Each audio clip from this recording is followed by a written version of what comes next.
to Business is More Exciting Than Any Game. I'm your host, Attorney Dan Smith. Today I want to answer the question, should you convert your LLC into a sub S or S corporation? And why should you even be concerned about this? Now, LLCs are probably the most popular form of entity in the United States.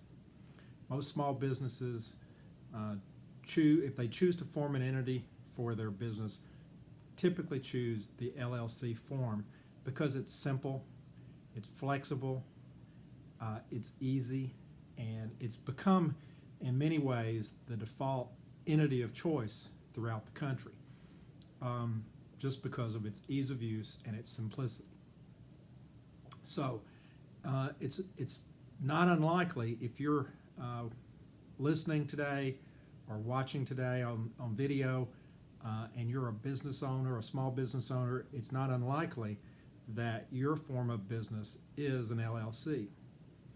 And it may be that this year when you filed your tax return, you, as a self-employed person with owning an LLC, you've started wondering whether it makes sense to continue your business as an LLC because you're paying that awful 15.3% self-employment tax. As you know, LLC owners cannot be employees of their own LLC, and so if you own and operate an LLC as your business, you are treated as a self-employed person and you're responsible for the full 15.3% self-employment tax on your tax return. And so if you've just filed your return or you filed it earlier this year and you're just unhappy with the fact that you're paying this 15.3% self-employment tax, you may have heard, well, maybe it makes more sense to be something other than an LLC. Maybe it makes more sense to be an S corporation. You may have heard that there are some advantages to being an S corporation with respect to the self-employment tax. So let's talk about this whole issue of whether, if you have an LLC, you should consider converting it to an S corporation. The main reason why someone would want to convert an LLC to be treated as an S corporation is to save on the self-employment tax. Self-employment tax applies to all self-employed business owners. So if you're a sole proprietorship or you operate as an LLC for your business, you are a self-employed person and you pay this full self-employment tax of 15.3%. So the part of that 15.3% is Social Security tax, and part of it is Medicare tax. The Social Security tax portion for self-employed people is 12.4%, and the remaining portion that you pay on self-employment tax is for Medicare, and that's at 2.9% for self-employed people. So the total of that 12.4% and the 2.9% make up the 15.3% self-employment tax. There is a cap on how much of your income from your business gets hit with that self-employment tax. The Social Security portion, the 12.4% portion of the self-employment tax, only applies up to a certain income level or amount. It's a wage cap on the Social Security portion of the self-employment tax, and it changes from year to year. In 2018, it was $128,400. Anything up to that amount of income was taxed at the full 12.4% Social Security tax. For 2019, the cap is being raised, and so it's being raised by a large number, $4,500 worth.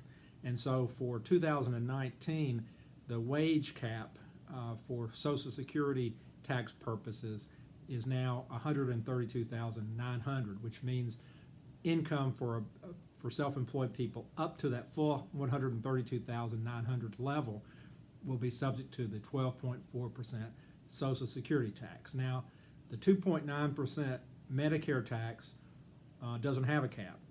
So if you're making 100,000, 200,000, 300,000, a million, the 2.9% is going to apply up to that full level that you make as a self-employed person.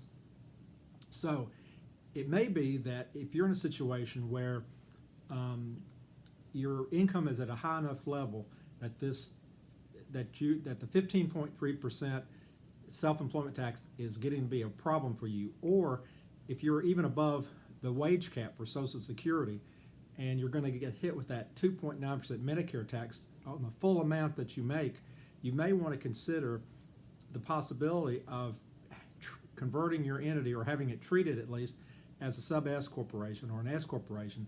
And the reason for that is this, that if your business is an S corporation, you can actually be the employee of your corporation and pay yourself wages.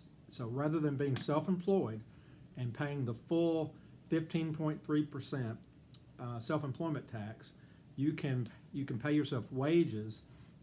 And if you don't pay the full amount that the business brings in, the amount that you don't pay yourself as wages, you can still get as dividend distributions, but those dividend distributions won't be treated as wages for you as an employee. And so those dividend distributions, or the amounts that you get from your corporation over and above your wages, will not be subject to the self-employment tax. So as an example, if your business takes in $100,000 of income that can be distributed, or you can receive as income after all the business deductions for your business, if you're an LLC or a sole proprietorship that you have to be taxed at the full 15.3% self-employment tax, you can see that and you get the full $100,000, that would be, you would have to pay self-employment tax of $15,300. If, on the other hand, you paid yourself wages of $60,000 and then got a distribution of $40,000, only the $60,000 in wages would be subject to employment taxes. You would have to pay 15.3% only on the $60,000 you receive as wages. The other $40,000 that you get as a dividend distribution would not be subject to the employment taxes. So that's a savings. Now, the one caveat is that the wages that you receive from your S corporation have to be reasonable compensation for your services. So you can't just, for example, set up an S corporation or convert your LLC to an S corporation and pay yourself $1 and then have everything else come through as a distribution and just basically not pay the self-employment tax. That's not acceptable. It's not appropriate, and you'll get in trouble. The IRS is aware of the possibility of people using S corporations to save on self-employment taxes, and so you have to pay yourself what is considered reasonable compensation. One thing that is sometimes thought of as, even though it's not necessarily a safe harbor, but it's thought of as perhaps a way that makes it more maybe safer to say that you have paid yourself a reasonable compensation rather than doing comparisons or surveys to see what a proper compensation would be. You can obviously do that too, but one possibility is if you have enough money coming into your business and you pay yourself at least the cap on Social Security wages, which in 2019, like I mentioned, would be $132,900.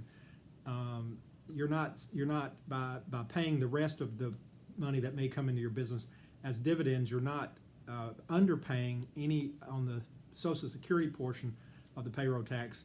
By doing that, you're paying the full amount you would pay no matter what. You're only saving on the Medicare tax. There may be some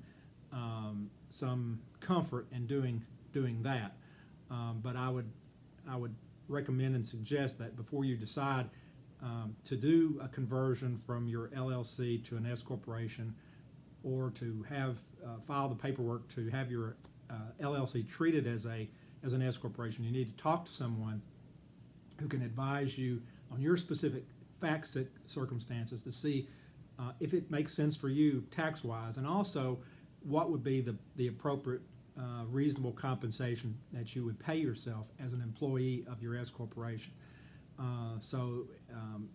There is a planning opportunity by using an S corporation, but you do need to talk to someone to go over the specifics of your particular case to make sure that it does make sense for you. And second, that you do end up, if you do the S corporation, you do end up paying yourself a reasonable compensation. Now, if you've decided that you do want to convert your LLC into an S corporation, you have to determine how do you do this from a point of view of paperwork with either the state or the Internal Revenue Service. Now, there are several ways that you can accomplish your objective if your objective is to convert from having an LLC for your business to an S corporation. But the simplest and most straightforward way is probably simply to file the appropriate form with the Internal Revenue Service, which is a Form 2553, which allows you to both elect to have your LLC taxed as a corporation for federal tax purposes, and then, in addition, to have elected to have that deemed corporation taxed as an S corporation. So rather than filing two forms with the IRS, there is another form that you can file with the IRS that elects to be treated as a corporation, and then a separate form to make an S election.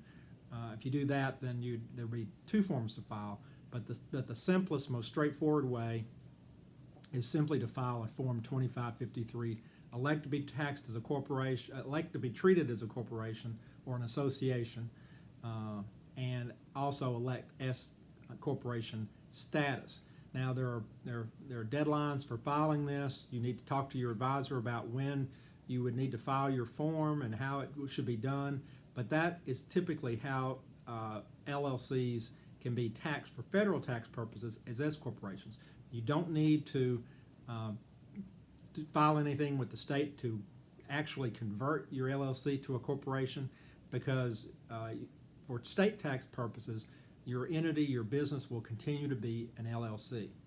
But for federal tax purposes, if you file the appropriate form with the Internal Revenue Service in a timely manner, you'll be taxed for federal tax purposes as an S corporation, which will allow you to take advantage of the potential savings on self-employment tax.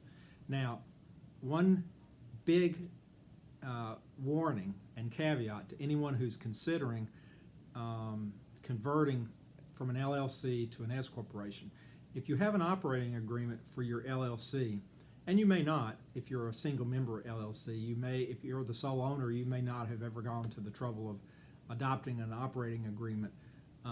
But if you do have an operating agreement, if there are more than one owner, or if you do have an operating agreement even with yourself as the sole member, there are almost certainly going to be some provisions in that operating agreement that are inconsistent with S corporation. In particular, it's required that S corporations have a single class of stock, which means essentially that shareholders in the S corporation have to be treated exactly the same with respect to distributions during the course of the operation of the corporation and at liquidation of the corporation, and that those distributions have to be made in accordance with share ownership. That's a lot of legalese, but essentially it means that you can't treat one shareholder differently from another shareholder with respect to distributions, and the distributions have to be made in accordance with the ownership of the entity. Now, if you have an operating agreement for an LLC, it's going to have a lot of provisions in there that are probably going to be inconsistent with the single class of stock requirements for an S corporation. For example, if it provides that distributions upon liquidation of the LLC are to be made based on capital account balances that the members have with the LLC, that's probably going to be a problem with respect to the single class of stock requirements. And if you don't meet the single class of stock requirements, technically you are ineligible to be an S corporation. So if you file to your Form 2553, but you have not made changes to your operating agreement, if later down the road you get audited or you decide you want to sell your business, there may be an issue that's raised at that time about whether your initial election to be an S corporation was valid, because it may be that because your operating agreement was inconsistent with the requirements for an S corporation, you were never technically, legally, an S corporation. So I would say that it's absolutely imperative that if you decide you want to convert your LLC to an S corporation for tax planning purposes, that you not only speak to someone about that decision and about what reasonable compensation you should pay yourself, but also to review in detail and thoroughly any agreements you have with the LLC, particularly the operating agreement, to make sure you don't have provisions in that operating agreement that are inconsistent with being an S corporation. You need to take those provisions out of the operating agreement, and you probably want to put some provisions in your operating agreement that make it clear that you are going to take no action that's inconsistent with your entity being taxed for federal tax purposes as an S corporation. All right, so I hope this helps.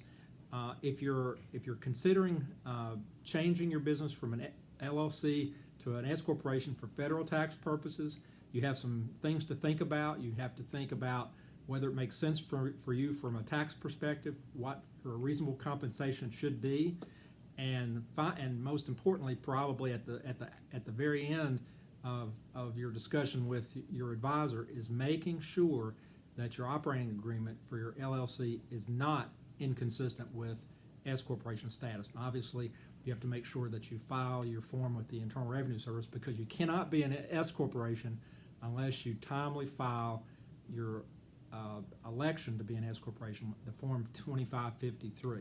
You can't just say, I'm an S corporation. You have to take that action, make that filing with the Internal Revenue Service to make the election to be treated as an S corporation. All right, I hope that helps. And remember, but business is more exciting than any game, but you have to be careful and make sure you do business right. We'll see you next time. Thanks.